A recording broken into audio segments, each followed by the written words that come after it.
겸손과 기도. 찬미 예수님.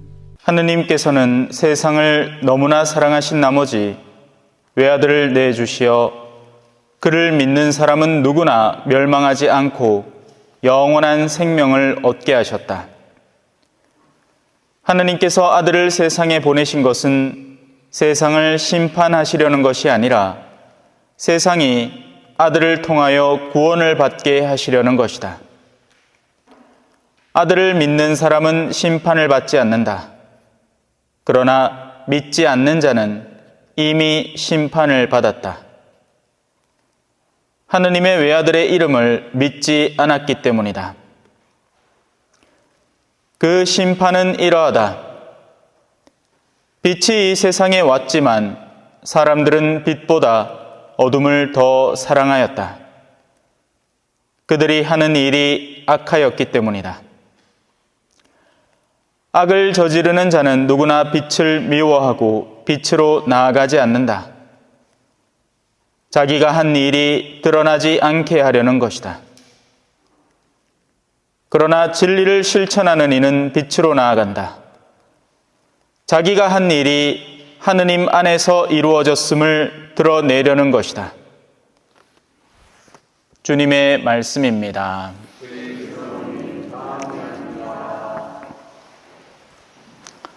찬미 예수님. 그날의 독서와 복음은 기민하게 연계되어 있습니다. 그래서 오늘 복음의 내용을 일독서에는 실천적인 모습으로 드러내 줍니다. 보통 위에 있는 사람들을 우리는 이제 고상하게 생각을 합니다. 그죠? 나랏일 하시는 분들이나 아니면 심지어 교회 안에서도 윗자리들이 있지 않습니까? 그런데 의외로 단순하기도 합니다. 이는 마치 우리가 나이가 들면 더 뭔가 지혜로워지겠거니 생각을 하고 나이를 먹어가는데 사실상 어릴 때 마음을 고스란히 유지하고 있는 것과 별다르지 않습니다. 어른이 되어서 하는 역할이 바뀔 뿐 마음은 옛날 그대로라는 거죠. 그래서 가끔 그런 모습을 어디서 발견할 수 있느냐면 우리 동기 신부들이 만날 때가 있지 않습니까? 그러면 신학교에서 거의 한 걸음도 물러서지 않았습니다. 그냥 그때 그대로의 모습으로 계속 살아가요. 그때 뭐 하는 놈은 지금도 뭐 하고 있고 그때 짓궂고 개구진 사람은 지금도 그렇고 그때 진중하고 성실한 사람은 지금도 그렇고 그래요. 재밌어요 보면. 사람은 크게 잘 변하지 않죠. 그래서 저 위에 있는 사람들은 언뜻 굉장히 고결하고 그럴 것 같은데 오늘 일독서의 시작 부분부터 나오죠. 사실상 그들은 시기심에 가득 차 있었던 겁니다. 자기들보다 더 입지를 구축하고 있는 사도들, 이 신흥 세력에 대해서 어쩔 수 없이 이 시기심을 느끼는 거죠. 성경은 그걸 직시해서 이야기를 해줍니다마는 보통은 그건 다 가려져 있습니다. 우리는 온갖 고상한 이유를 댑니다. 내가 요래 얘기하는 거는 네 잘되라고 하는 소리 아이가. 하지만 잘되라고 하는 소리가 아니라 쏘고 싶어서 하는 소리인 가능성이 더 높습니다. 사도들은 명징하게 자신을 드러내죠. 항상 빛을 향해서 나아갑니다. 그들은 깜빵에 갇혔다가 풀려나는데 도로 깜빵에 갇힐 일을 향해서 나아갑니다. 심지어는 폭력 행위까지도 얼마든지 당할 가능성을 향해서 나아가죠. 깜빵에 갇혀있던 사람들이 밖으로 풀려났으니까 잡으러 오는 사람이 그냥 잡겠습니까? 그죠? 두드려 패면서 잡죠. 여기 적혀 있잖아요. 성정 대장이 경비병들과 함께 가서 사도들을 데리고 오는데 폭력을 쓰지는 않았다. 왜? 백성이 두려웠기 때문입니다. 이 두려움 또한 그들은 감추어둬야 합니다. 사실 시위대를 앞에 둔 경찰들도 두렵지 않겠습니까? 두렵습니다. 어떻게 안 두려울까요? 그 수많은 군중이 밀고 오는데 방패 하나 들고 서 있어야 되는 겁니다. 화염병이 날라올지 어떻게 될지 어떤 상황이 펼쳐질지. 하지만 그 두려움은 감춰두어야 하는 겁니다. 그렇게 세상에는 많은 사람들이 자신의 속내를 감추면서 살아갑니다. 진짜 속내를 좀처럼 드러내지 않죠. 반면 사도들은 언제나 빛을 향해서 나아갑니다. 자, 이제 복음을 들어가 보도록 합시다. 오늘 복음에서 한 구절을 선택했습니다. 심판은 이러하다라고 오늘 복음은 명징하게 우리에게 심판이란 무엇이다 라는 것을 확고하게 드러내줍니다. 그래서 우리는 답안이 적혀 있는 문제지를 받은 거나 마찬가지예요. 남은 건 그 답안에 맞게끔 문제지를 작성을 풀어나가면 됩니다. 그게 우리의 삶이겠죠. 우리는 모른다고 할 수 없는 겁니다. 하느님, 내일 할 줄 몰랐습니다 라고 할 수 없습니다. 심판이 이미 어떤 것에서 결정되어 나오는지가 적혀 있기 때문에 우리가 귀가 있고 들을 귀가 있었다면, 그리고 사실 귀로는 다 듣죠. 이 귀로는 다 듣습니다만 문제는 여기 귀로 듣느냐죠. 얼마 전에 한 가까이 사는 분 만나서 성당 나오시라 하는데 귀로는 듣고 계시지만 제 말을 마음으로는 귓구녕도 안 열고 계신다는 게 눈에 선하게 보이더라고요. 또 여기 주차하는 분이 있길라 쓱 다가가가지고 아이고 안녕하십니까 어르신, 차 여 자주 대시나 봐요. 여 차 자주 대실 것 같으면 성당도 한번 나와서 캣띠마 뭐 어떡할 것 같아요? 쫓아나간다고 바쁘면 이거 뭐 반말도 좋은데도 아이고 뭐 그냥 동네 총각 보듯이 얼른 도망갑니다. 가다가 따라가는 거 멈췄어요. 부끄러워하실 것 같아가지고. 자, 마음으로 들어야 되죠. 마음으로 들리는 소리들이 있습니다. 겉으로 들려오는 소리와 다르게 마음으로 들리는 소리는 완전히 다른 이야기를 합니다. 겉으로는 왜 아가씨들 뭐 나하고 우리 뽀뽀 한번 할까 하면 안 돼요라고 외친다죠. 죄송합니다. 재미없었네요. 자, 심판은 이러하다라는 주제로 한번 들어가 봅시다. 그 심판이 뭘까요? 빛이 이 세상에 왔지만 사람들은 빛보다 어둠을 더 선호하게 되었다, 사랑하게 되었다는 것입니다. 그 자체가 심판이라는 거예요. 이걸 이해를 해야 됩니다. 그래야지 이 심판이 무엇인지 우리 자신의 세계에서 어떤 일이 벌어지고 있는지를 확고히 알고 피할 건 피하고 추구할 건 추구할 수 있겠죠. 자, 빛. 가장 먼저 빛입니다. 이 빛은 지금 우리 눈에 보이는 이 촛불의 빛 같은 빛이 아닙니다. 영혼의 빛을 말하죠. 우리의 이 가시적인 영역을 밝히는 것은 분명한 빛이지만 영혼을 밝히는 빛은 따로 있습니다. 뭘까요? 가장 강력한 빛, 오직 하나의 빛, 모든 영혼의 빛은 단 하나의 근원에서부터 출발해서 나오는 겁니다. 하느님입니다.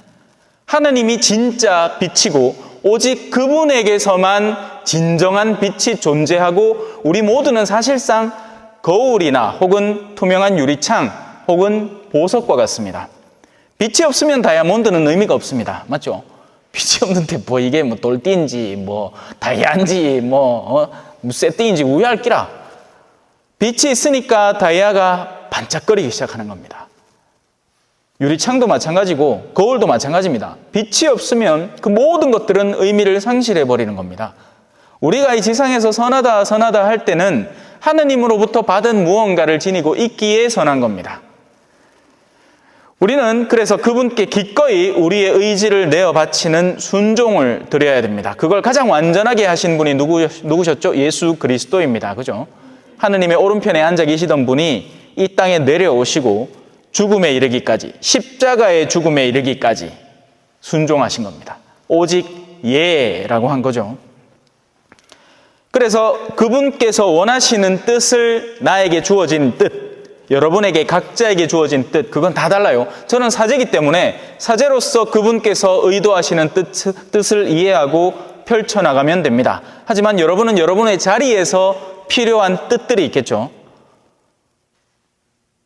가장 먼저는 여러분의 가정입니다. 평신도의 첫 번째 소명의 자리는 가정입니다. 가정을 가장 원활하게 만들고 잘 이어나가게 만들고 지켜나갈 수 있어야 됩니다.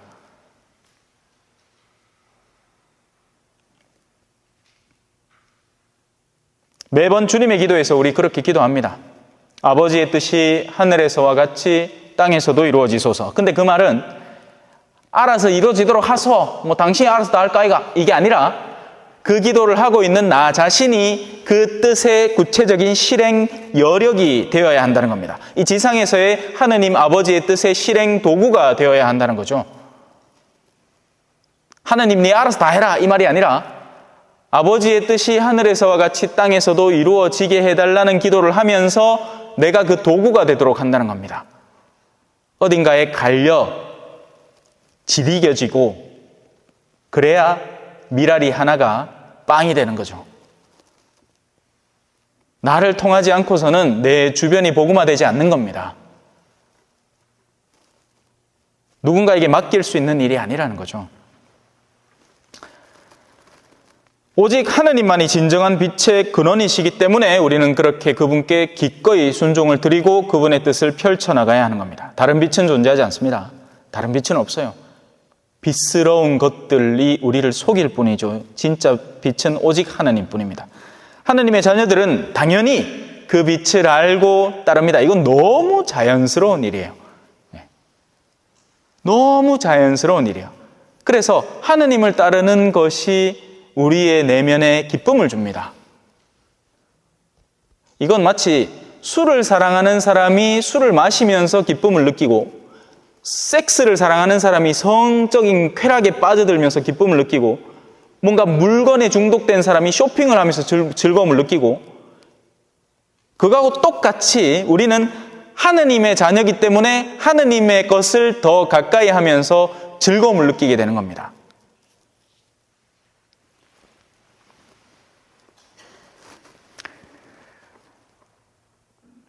그분 외에 다른 빛이 있을 수 없다는 것을 알고 오직 그분에게서 진정한 빛을 찾아 얻고자 그분께로 끊임없이 더디지만 어떤 때는 뒤로 물러나기도 하지만 하느님의 자녀라고 다 완벽할 수는 없습니다.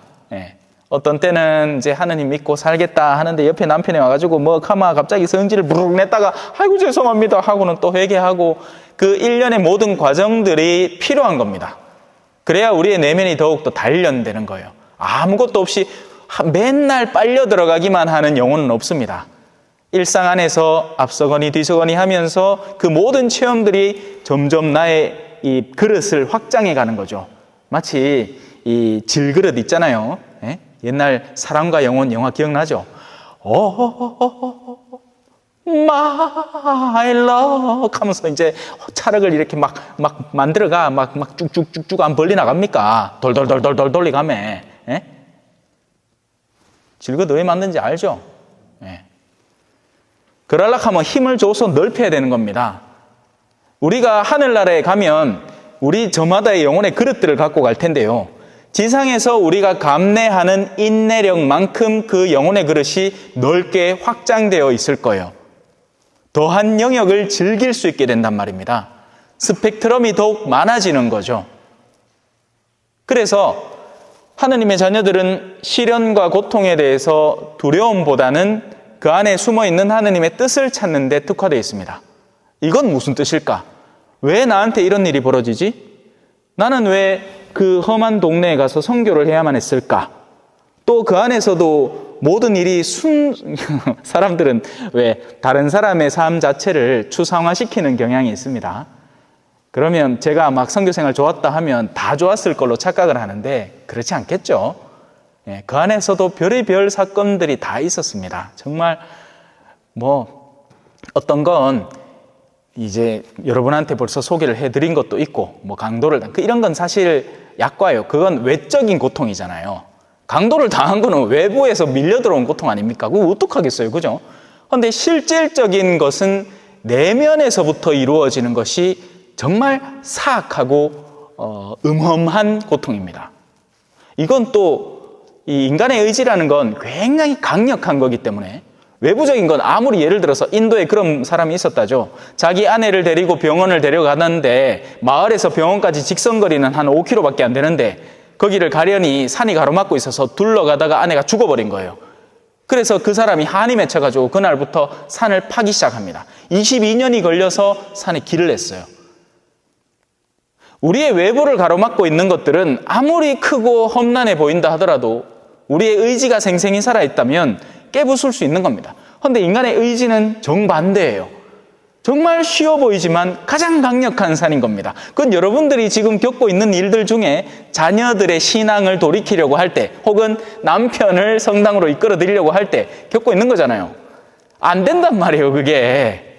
얼마나 단단한지, 얼마나 딱딱하고 단단한지. 왜 그렇잖아요. 사람 마음이 굳어지면 바늘 하나 안 들어간다고 하죠. 맞아요. 맞는 말이에요.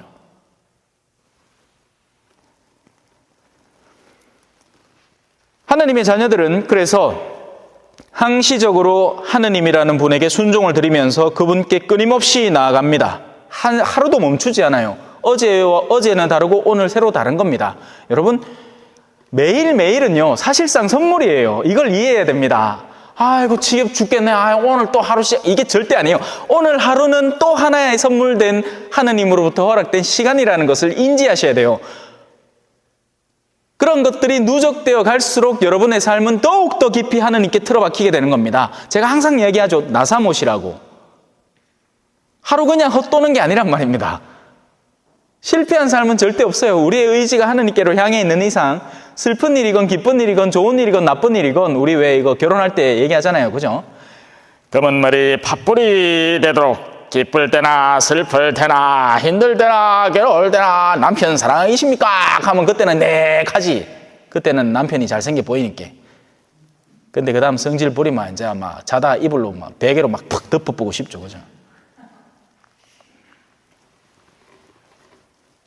필요하다면 그분이 우리에게 포기하기를 바라시는 것을 기꺼이 내어놓기도 합니다. 하느님의 뜻이니까요. 주면 됩니다. 뭐 별거 있습니까? 왜? 다시 돌려주시니까. 100배로 돌려주실 수 있으니까. 그죠? 이들은 이미 구원을 받은 이들입니다. 여기에 재밌는 게 있어요. 하느님께로 끊임없이 나아가는 이들은 구원이 약속되어 있는 게 아니라 이미 구원을 받은 이들입니다. 내던지지만 하면 돼요. 사실상 여러분은 세례를 통해서 구원을 받았습니다. 이거는 개신교 신자들이 더 잘해. 어떻게 하는지 아세요? 사람 또 만나면 물어보는 거예요. 당신 구원 받았습니까? 예, 구원 받았습니다. 얼마 전에 재밌는 얘기를 하나 들었는데, 농작물에 농약을 쳐놓고도 누가 물어보면 안 쳤습니다. 칼에. 예. 그래야지 그걸 산다고. 예. 우리는 와 그런 자신감이 없을까요? 천주교 신자들은 약해 빠졌어. 신앙생활을 벌써 한 40년쯤 하고 있는데 왜 하느님 사랑하시면 내가 가만히 생각을 좀 해봐가 하느님을 사랑하는지 안 하는지 좀 생각을 해보고 구원을 받아 내가 구원 근처 가까이 다가가고 있는지 없는지 내 잘 모르겠어. 미적지근한 애가 묵시록에 적혔죠. 그죠? 입에서 뱉어버리겠다고. 제베데오의 두 아들들이 그러잖아요. 너 내가 주는 잔을 마실 수 있겠느냐? 예! 그 개놓고는 제자들 다 도망갔죠. 괜찮단 말이야. 도망갔다가 돌아와서 더 격하게 그 잔을 마시면 된단 말입니다. 그러니까 쫄지 말고 자신 있게 대답하라고요. 성인 되실 거죠? 네, 옳지. 성인 돼야지. 자, 그래서 우리는 이미 구원을 받은 이들입니다. 다만 지상에서 걸어가기 위해 땅에 발을 살짝 딛고 있을 뿐인 거죠. 마음은 이미 들어눕혀지는 상태인 겁니다. 예. 왜? 풍선 그렇잖아요. 헬륨 가스 풍선 항상 팔 때 돌멩이 하나 딱 묶어갖고 이래 놔놓고 팔잖아요. 그것만 탁 끊어내면 훌룰룰룰룰룰룰 올라가는 겁니다. 그들은 훗날 발에 묻은 먼지를 털고 영원으로 나아가게 될 겁니다. 제자들이 항상 자기의 말을 듣지 않는 고을들의 발밑에 먼지를 터는 것은 상징적인 행위예요. 나는 이 고을에서 묻힌 그 어떤 미련도 털어내고 이제 내 갈 길 갑니다. 나에게는 계속해서 복음을 전해야 하는 소명이 있고 그 사명을 이루기 위해서 저는 앞으로 또 앞으로 나아갈 겁니다. 라는 상징적인 뜻인 거죠. 그래서 그들은 심판이 기다리고 있지 않습니다. 심판을 기다리고 있지도 않는 심판을 두려워할 이유도 없겠죠. 그들에게는 오직 상급만이 기다리고 있습니다. 자, 두 번째 파트입니다. 하지만 세속의 자녀 파트로 이제 들어와 봅시다. 세속의 자녀들은 그렇지 않습니다. 그렇게 하지 않습니다. 그들은 자기 스스로의 의지와 생각이 빛이 되기를 바라요. 그들은 항상 이렇게 마치 말들, 경주마들을 옆에 못 보게 하거든요. 왜냐하면 옆말들이 달리는 걸 갑자기 여기 내가 달리고 있는데 옆에서 누가 후두두고 막 하고 놀랜단 말이야. 제가 성이 마시잖아요. 그게 말맞자입니다. 그래, 말 흉내를 잘 내요. 달리는데 막 뚝뚝뚝뚝뚝 앞만 보고 달려야 돼. 그래서 자신이 바라보는 영역에 있는 것만 보게 되는 거예요. 인식이란 그렇습니다. 내가 관심을 두지 않는 건 백날 첫날 봐도 거기에 없는 겁니다. 여러분들이 미사를 드리면서 저한테 관심을 집중하는 동안에는 저 뒤에 14처에 몇 처가 있는지, 저기는 몇 처인지, 저기 동그라미가 있는지, 네모가 있는지 아무 상관없단 말이에요. 관심이 거기에 없기 때문이죠. 심지어는 강론을 듣는 중에도 내 말에 관심이 없으면 제 말은 있지 않는 거나 똑같습니다. 자, 그래요. 그래서 오직 자기가 원하는 것, 자기가 의지하는 것만이 빛이 되기를 간절히 바라는 겁니다. 그리고 그런 것들은 흔히 이제 목적성이 뚜렷하죠. 거의 대부분은 그 중에 제일은 돈이니라인데 다른 것도 많습니다. 명예도 있고 권력도 있어요. 자, 첫 인간인 아담이 그러했습니다. 자기가 뜻하는 바가 하느님이 뜻하는 바 위에 서기를 원했죠. 하느님이 우리에게 좋은 것이다, 보신이 좋았다 하는 것보다 아니요, 내가 보기에는 브라질의 나무들을 다 베서 그걸 종이로 만들어서 팔아서 돈을 잔뜩 버는 게 더 보신이 좋겠습니다 했더니 그렇게 잔뜩 잘랐더니 자연이 엉망진창이 되어갑니다. 야야, 그 개천에 더러운 쓰레기를 너무 안 버리는 게 좋지 않겠나? 아니요, 내가 보기에는 이 쓰레기를 처리하는 비용을 쓰는 것보다 이걸 잔뜩 저 흘러가는 물에 다 띄어버리고 참에 막 이 폐기될 거 원래 같으면 정식으로 처리해야 될 거 그거 다 둥둥둥둥둥둥 띄어보내면 자연이 알아서 다 어떻게든 하겠지요 하고는 쭉쭉쭉쭉쭉 떠나보내 뜨마 나중에는 그게 다 우리에게 더러운 화천으로 돌아옵니다. 옛날에 송사리가 뛰놀던 넓은 벌동 쪽 끝으로 옛 이야기 지줄대는 하천 따위는 이제 없는 겁니다. 가면 코를 틀어막아야 되는 하천밖에 없는 거죠. 저는 요즘 날아다니는 저 오리하고 황새인지 뭔새인지 두루미인지 모르겠지만 불쌍히 죽겠어요. 네. 맨날 그 더러운 그 꾸정물에 발 담가갖고 얘들도 그 물 먹고 살아야 될 거 아닙니까? 뭐 딴 물이 있습니까? 누가 물 주나? 또 하느님께 제물을 거절당한 카인이 그러했죠. 그 뒤로 수많은 죄인들이 같은 양상을 보였습니다. 자기 자신의 빛에 집중하는 겁니다. 내가 설정한 빛, 그것만이 진정한 빛이다. 하느님이 나에게 뭘 드러내든 나는 그건 상관이 없다. 그들의 근본 속에는 하느님께서 원하시는 것에 오히려 반항하는 내면이 숨어 있습니다. 그분이 원하시는 것을 따를 마음은커녕 그것을 어떻게 적극적으로 거부할까? 하느님께서 빛이라고 가르쳐 주시는 것을 거부하는 그들의 내면, 그들이 스스로 정한 빛을 추종하는 내면이 교만이라는 이름으로 자리 잡는 거죠. 그게 진짜 교만입니다. 교만이라는 게 내가 뭘 잘한다는 걸 드러낸다고 무조건 교만해지는 게 아니에요. 오히려 거기에는 겸손이 있습니다. 여러분, 제가 예를 들어서 사제로서 이 본당에서 여러분들을 식별하고 나서 형제님, 이 직무를 좀 부탁드리겠습니다. 제가 봤을 때는 우리 본당의 제일 적인 자는 당신인 것 같습니다. 그때는 예 할 것은 예 하면 되고 아니요 할 것은 아니요 하면 되는 거지. 아이고 신부님 내가 등기 그런 걸 하겠습니? 이게 바로 교만입니다. 할 줄 아는 걸 한다라고 하는 게 겸손이에요. 제 능력이 없지만 그렇게 저에게 요구되는 것, 나에게 지금 당장 시간적 여유가 딱히 그것을 방해하지 않는 이상은 괜찮습니다. 해보겠습니다. 이게 겸손이죠. 그렇게 거짓 교만을 떨면 어떻게 됩니까? 상대가 빌어야 됩니다. 제발 좀 해주십시오. 부탁드릴게요. 거기에 진정한 자신의 기쁨이 숨어 있는 거죠. 아나? 신부님이 내 앞에 와서 사정했대. 아이고, 내 그래 어쩔 수 없이 한다, 아이가. 지금 마스크 안에 다 웃는 거 보입니다. 자, 악은 계명을 깨는 것이기보다 하느님에게서 멀어지는 것이 진정한 악입니다. 빛에서 멀어지니까 당연히 어둠이 생겨나겠죠. 빛을 가리니까 어둠이 시작되는 겁니다. 예수님은 빛으로 다가가기 위해서 안식일이라는 계명을 극복하셨습니다. 완성하신 거죠. 안식일은 사람을 돕기 위한 날이다. 안식일이 사람을 위해 있는 것이지 사람이 안식일을 위해 있는 것이 아니다. 그래서 안식일 날은 치유해도 된다. 이건 안식일을 깨버린 것이 아니라 안식일을 완성하신 겁니다.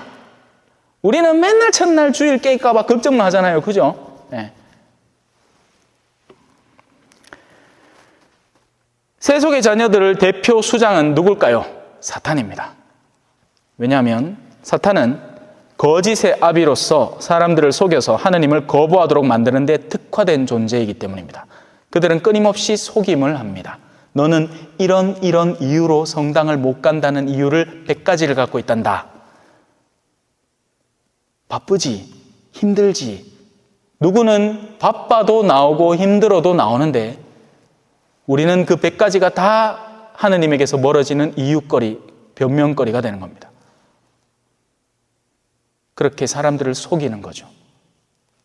야, 돈 버는데 집중해. 그래가지고 나중에 10억 벌거들랑 1억 성당에 기탁하면 퉁치는 거야. 아닙니다. 지금 내가 10,000원을 갖고 있는데 1,000원을 줄지 못하다면 10억을 벌어도 1억을 절대 못 줍니다. 어떻게 줍니까? 아까워서. 못 줍니다. 저는 그 말 안 믿습니다. 만약에 주더라도 자기가 못 쓰는 돈 줄 거예요. 뭔가 범죄가 결부되어 있거나 그래 갖고 손을 빨리 털어야 되는 돈들, 그거 잘못 받으면 큰일 납니다.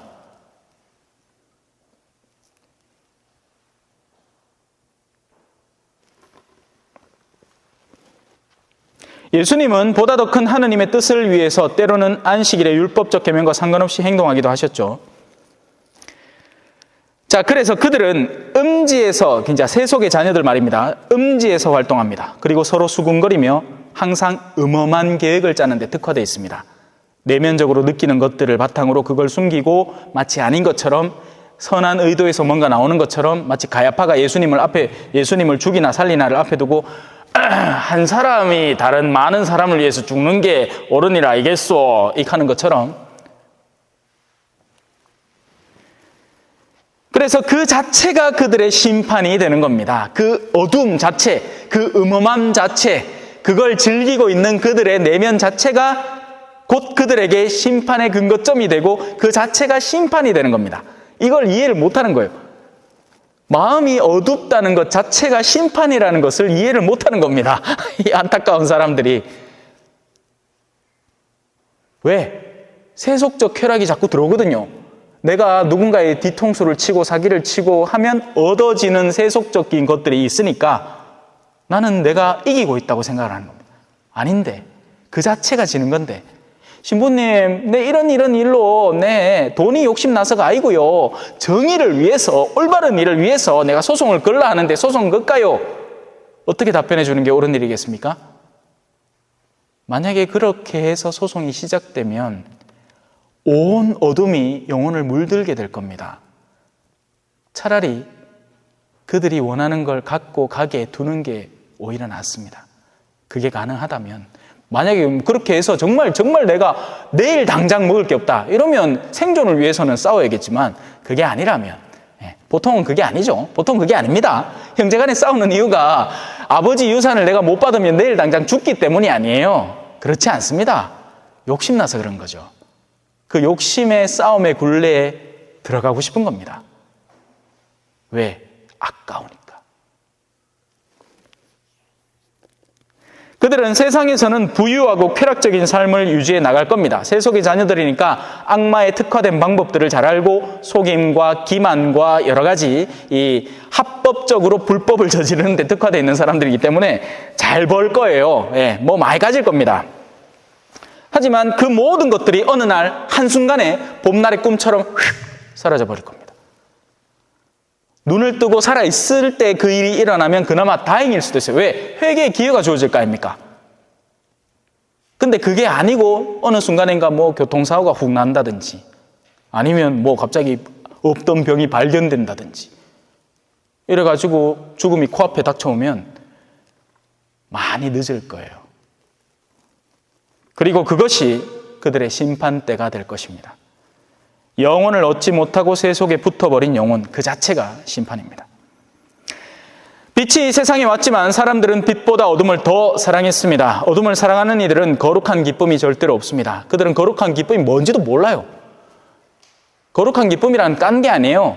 어린애들을 보면 그들이 갖고 있는 게 거룩한 기쁨입니다. 사탕 주면 사탕 받아서 좋고, 친구들 만나면 친구들 만나 재밌다고 좋고, 잠깐 다투다가도 또 언젠가 하하호 하고 다시 기쁘게 놀고 있는 그들의 내면, 그게 거룩한 기쁨이에요. 그래서 우리는 철부지 어린이와 같이 되어야 됩니다. 어둠을 사랑하는 이들은 이 거룩한 기쁨이 없고, 따라서 언제나 시기하고, 오늘 일독서에 나오는 것처럼요, 질투하며 다른 이가 가진 좋은 것을 항상 망가뜨리려는 사람입니다. 왜? 쌤이나 죽겠거든. 예?